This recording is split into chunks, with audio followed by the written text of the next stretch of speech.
Halo Sobat Cuan, jumpa lagi dengan saya di Cerita Saham. Saya ucapkan selamat pagi, selamat siang, selamat malam dimanapun Sobat Cuan menonton video ini. Pada video kali ini saya akan cerita saham IPO MSJA yang akan listing dalam waktu dekat ini. Ada 7 hal yang akan saya bahas mengenai MSJA. Yang pertama menganalisa latar belakang perusahaan dan tujuan IPO, lalu menganalisa neraca, laba rugi, arus kas, valuasi, underwater, dan yang terakhir kesimpulan. Pertama dari latar belakang perusahaan, perseroan didirikan pada tahun 7 Maret 1997, jadi sudah lama perseroan ini berdiri. Lalu untuk kegiatan usahanya, perseroan bergerak di bidang industri non-woven secara bisnis to bisnis, yang artinya produk perseroan ini tidak dijual langsung ke customer, tapi dijualnya itu ke PT-PT. Dengan memproduksi produk non-woven sheet yang kemudian digunakan. Jadi perseroan ini masih memproduksi barang mentah lalu dikirimkan ke PT-PT agar bisa dijadikan bahan baku produk jadi. Misalkan di sektor kesehatan yaitu pembalut, popok, masker, dan lainnya, hingga sektor konstruksi dan agrikultur. Jadi perseroan ini tidak hanya fokus pada satu sektor, tapi banyak sektor juga itu bisa memakai produknya dari perseroan. Lalu industri non-woven itu apa? Industri non-woven adalah sektor manufaktur yang berkaitan dengan produksi bahan tekstil, tapi tidak dibuat dengan proses anyaman atau rajutan secara tradisional. Namun non-woven sheet atau kain non-woven dibentuk dengan menyatukan serat-serat atau partikel-partikel material secara mekanis menggunakan perhitungan kimia dan pemanfaatan panas. Nah, jadi produk dari non-woven ini dapat digunakan dalam berbagai aplikasi di banyak industri. Dan ini contohnya, misalkan industri tekstil, otomotif, lalu kesehatan, konstruksi, pertanian, filtrasi, dan kemasan. Dan ini contohnya untuk di industri kesehatan bisa digunakan dengan APD, lalu di sini juga bisa digunakan untuk bahan baku popok, lalu untuk ini adalah konstruksi. Dan juga selain daripada itu bisa juga digunakan untuk industri otomotif. Nah, sebelumnya juga sudah saya bahas, jadi perseroan ini menjual produk pemasarannya itu ke PT-PT dan penjualan terbesarnya itu ke PT Itochu Indonesia, Kau Indonesia, Sakai Trading Co Limited, dan Geotechnics BV. Dan penjualan terbesarnya untuk sampai dengan saat ini masih penjualan ke lokal. Paling tidak untuk lokalnya di sini 26,2 juta US dollar dan ekspornya 10,1 juta US dollar. Memang kalau secara total ini lumayan besar untuk pendapatan perseroan sampai dengan setengah triliun rupiah.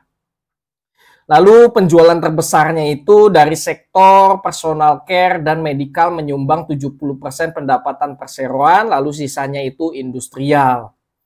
Berikut ini adalah visi misi perseroan dan ini adalah sejarah berdirinya perseroan. Dan sampai dengan saat ini perseroan memiliki 739 karyawan dan perseroan juga memiliki 3 anak usaha namun yang beroperasi sementara ini baru 1 dan menyumbang 1,9 juta kontribusi pendapatan dari perseroan. Selanjutnya saya akan membahas mengenai rencana IPO MSJA. Jumlah saham yang ditawarkan ada 882 juta lembar saham, tidak ada waran, persentase publiknya 15%. Harga penawarannya 250 sampai dengan 350, harga arahnya apabila harga IPO di 250, maka arahnya di harga 312 atau 24,8%. Lalu apabila di harga 350, maka arahnya di harga 436 atau naik 24,5%. Harga ARB-nya apabila di harga 250 maka ARB-nya di harga 188 atau minus 24,8%. Apabila di harga 350 maka ARB-nya di harga 264 atau minus 24,5%. Perolehan dana IPO ini lumayan besar, 220 miliar sampai dengan 308 miliar. Masa book building-nya 18 sampai 21 Desember, offering-nya direncanakan tanggal 3 sampai 8 Januari dan listing direncanakan pada tanggal 10 Januari. Dan perseroan akan masuk dalam papan utama underwriter-nya BRI Sekuritas dan Reliance Sekuritas. Lalu penggunaan dari dana hasil IPO 40% ini digunakan untuk belanja modal, bagus ya, untuk meningkatkan kinerja perseroan di masa yang akan datang dan salah satunya digunakan untuk pembelian mesin. Lalu sekitar 30% ini untuk modal kerja perseroan, lalu yang terakhir 30% untuk membayar utang dan untuk memperkuat likuiditas perseroan. Selanjutnya saya akan membahas mengenai struktur pemegang saham terbesar dimiliki oleh PT Maju Selaras Jaya Merta, nilai nominalnya 100 dan dijual di harga 250 sampai 350 dan ini termasuk murah untuk perusahaan IPO. Biasanya nilai nominalnya itu 5 kali lebih rendah dibandingkan dengan harga IPO-nya. Dan berikut ini bagian struktur kepemilikannya memang sangat kompleks untuk kepemilikan perseroan. Lalu untuk lock-up period, pertama ada MSJM yang kena lock-up period sampai dengan 8 bulan. Lalu yang kedua, ini Bapak Sasongko Basuki sekaligus pengendali perseroan juga ini ada lock-up period. Sementara untuk ketiga saham lainnya yaitu Bapak Hari, Bapak Hartono, dan Bapak Lunardi ini tidak ada lock-up period. Jadi mereka bisa saja menjual kepemilikan mereka itu pada saat nanti listing. Dan berikut ini adalah profil dari Dewan Komisaris Perseroan dan selanjutnya adalah profil dari Dewan Direksi Perseroan. Selanjutnya saya akan menganalisa neraca perseroan. Dari total aset perseroan di sini adanya penurunan di tahun 2021 itu sebesar 111 juta US dollar, lalu turun di semester 1 2023 ini 91 juta US dollar. Memang kalau dilihat secara liabilitas juga ini penurunannya lebih signifikan dibandingkan dengan total aset perseroan. Dilihat bahwa perseroan ini ingin menekan total liabilitas perseroan khususnya di bagian utang bank dan juga utang lain-lain. Di sini Sobat Cuan bisa lihat adanya penurunan terutama dari utang bank jangka pendek 13 juta US dollar jadi 11 juta US dollar. Dari utang lain-lain juga yang tadinya 5 juta US dollar jadi tersisa 134 ribu US dollar. Dari utang bank jangka panjang juga di sini dari 4,4 juta US dollar jadi 1 juta US dollar. Dan untuk kas atau setara kasnya ini ada 5 juta US dollar dan untuk total asetnya terbesar ini dari aset tetap dari tanah, bangunan, dan juga mesin. Lalu untuk kas setara kasnya, nah Sobat Cuan bisa lihat di sini terbesar penempatannya ada di Maybank Indonesia sebesar 2,8 juta US dollar.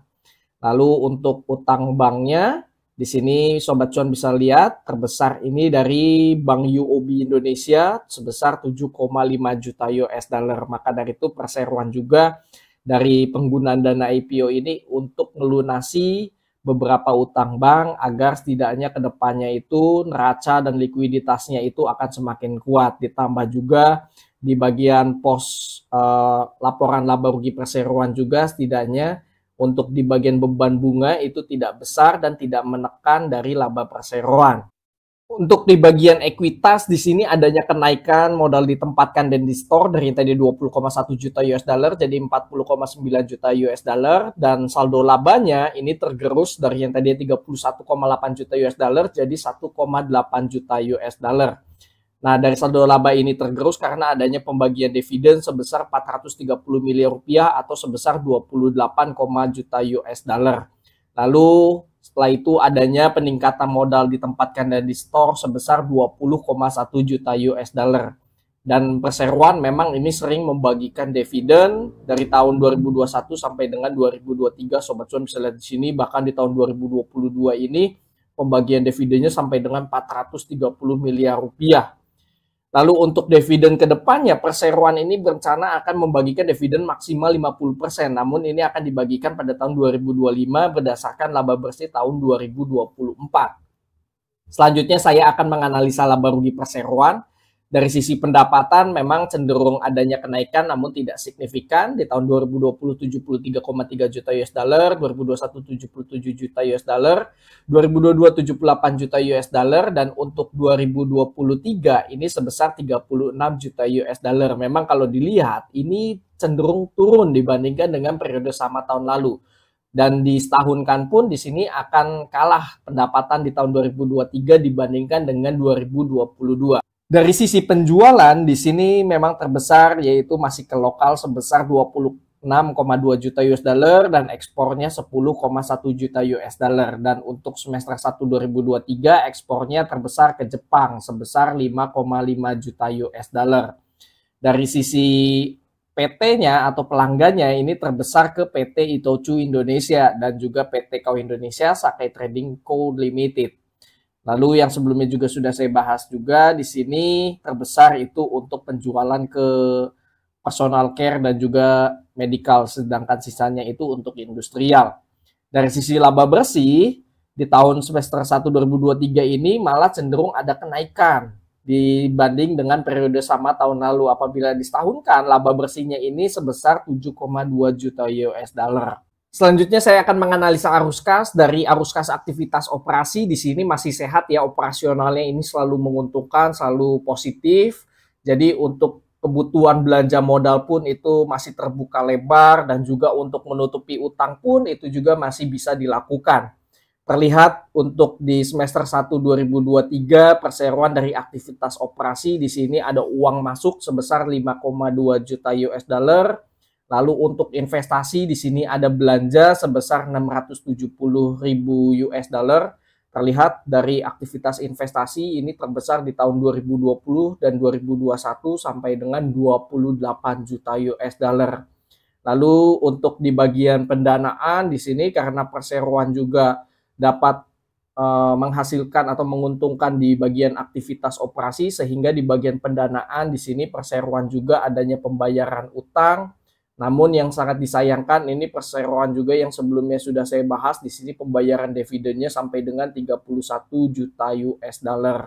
Maka dari itu untuk pendanaan di sini minus 12, juta US dollar.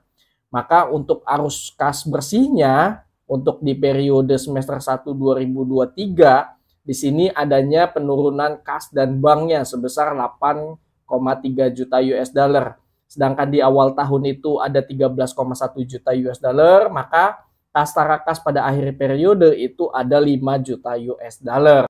Sebelum saya lanjut ke bagian valuasi, saya mau menginformasikan bahwa kami sedang mengadakan giveaway senilai 2 juta rupiah sebagai bentuk rasa syukur dan juga apresiasi kepada Sobat Cuan atas berhasilnya meraih 1000 subscriber. Dan Sobat Cuan bisa mengikuti giveaway ini cukup dengan ikut di grup WA kami ataupun follow Instagram kami. Semua link tersedia di kolom deskripsi, semuanya gratis dan giveaway ini akan saya selenggarakan dalam 1 bulan ke depan.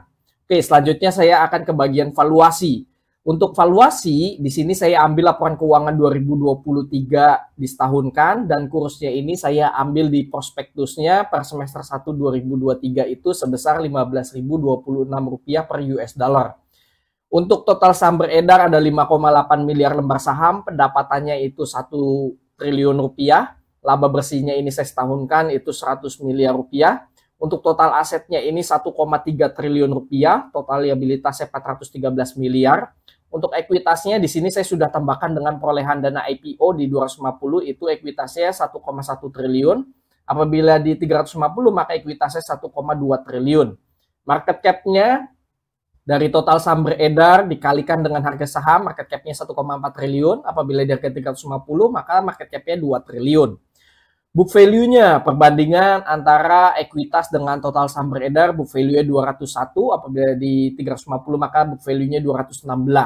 PBVR perbandingan antara harga saham dengan book value, maka PBVR yang ditawarkan ini termasuk murah 1,2 kali untuk saham IPO dan apabila di 350 PBVR-nya 1,6 kali. EPS perbandingan antara laba bersih dengan total saham beredar didapatkan EPS 18,6 per perbandingan harga saham dengan EPS apabila di harga 250 maka PER-nya 13,4 kali dan 350 maka PER-nya 18,8 kali dan ini termasuk murah untuk saham IPO.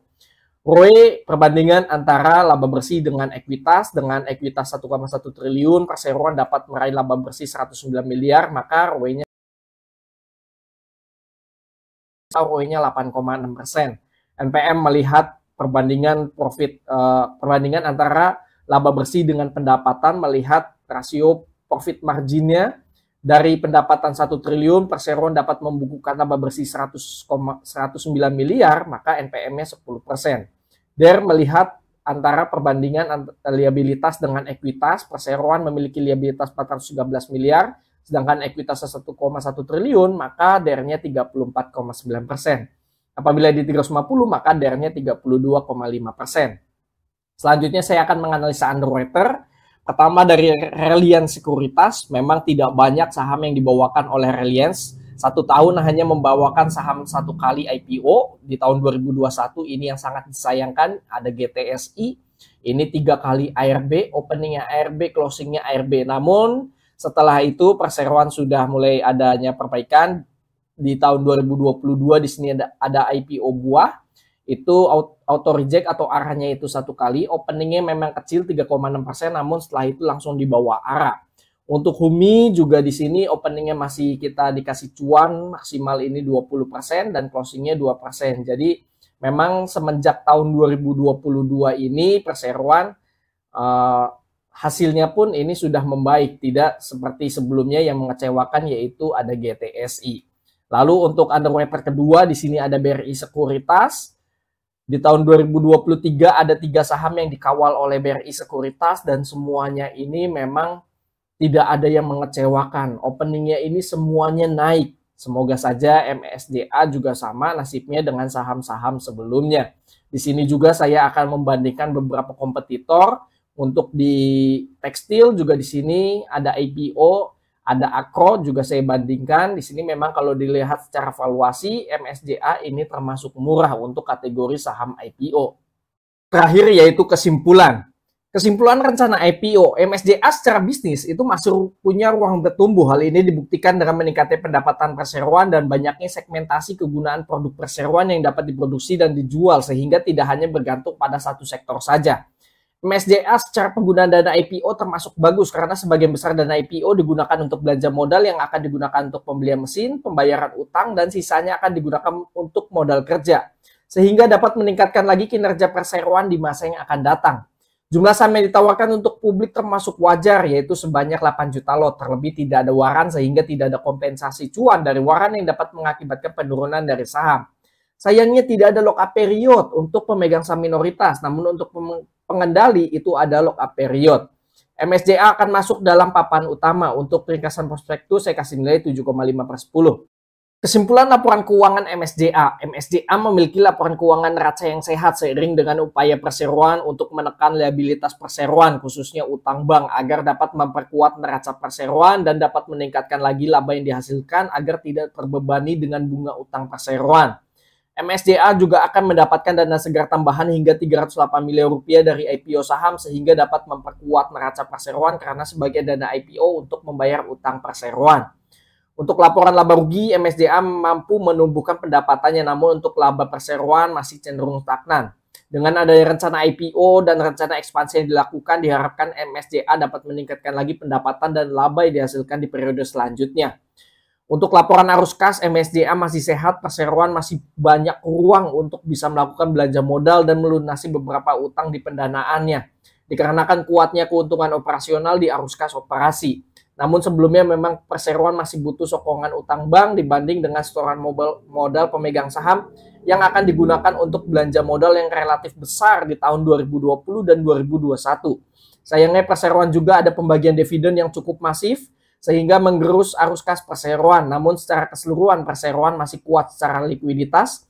Ditambah perseroan juga akan menerima pendanaan dari IPO sampai dengan 308 miliar rupiah. Untuk ringkasan laporan keuangan saya kasih nilai 8/10. Untuk valuasi yang ditawarkan termasuk murah untuk saham IPO sebesar 1,2 kali PBV. Dan valuasi pernya termasuk murah sebesar 13 kali. Dengan adanya rencana IPO dan ekspansi yang dilakukan, diharapkan MSDA dapat meningkatkan lagi ekuitas, pendapatan, dan laba bersihnya sehingga dapat menurunkan lagi nilai valuasi perseroan. Market cap MSDA tergolong murah yaitu 1,4 triliun dibanding dengan ekuitas perseroan hanya 1,1 triliun. Untuk ringkasan valuasi saya kasih nilai 9,5/10. Untuk underwriter, MSDA menunjuk PT BRI Sekuritas dengan kode broker OD dan PT Reliance Sekuritas dengan kode broker LS sebagai underwriter. Secara historical, IPO yang dibawakan oleh OD dan LS sangat bervariatif saat opening market di hari pertama. Akan tetapi berdasarkan historical saham-saham terakhir yang dibawakan di tahun 2022 dan 2023, saat opening harganya tidak pernah turun. Hal inilah yang bisa jadi stimulus positif untuk MSDA apakah rekornya masih bertahan untuk selalu hijau atau tidak saat opening. Untuk ringkasan underwriter saya kasih nilai 8/10. Kesimpulan akhir saya secara pribadi cenderung ikut IPO ini. Untuk lebih jelasnya nanti ikut atau tidak bisa follow Instagram kami, grup WA, dan Stockbit forum chat. Semua link tersedia di kolom deskripsi. Bagaimana nih Sobat Cuan, ikut IPO MSCI ini atau tidak? Bisa isi di chat kolom komentar. Disclaimer on, video yang berisikan data dan atau informasi yang tersedia hanya sebagai bahan referensi dan edukasi, bukan sebagai ajakan. Keputusan bertransaksi beli, jual, ataupun skip mengacu pada rekomendasi saham dan isi video ini sepenuhnya merupakan tanggung jawab Sobat Cuan. Terima kasih bagi Sobat Cuan yang sudah mengikuti cerita saham MSCI ini dari awal sampai dengan akhir. Semoga dengan adanya video ini bisa dijadikan bahan pertimbangan untuk Sobat Cuan untuk ikut IPO MSCI ini atau tidak. Sampai jumpa pada cerita saham selanjutnya. Happy trading, happy investing, happy IPO. See you semua. Bye-bye.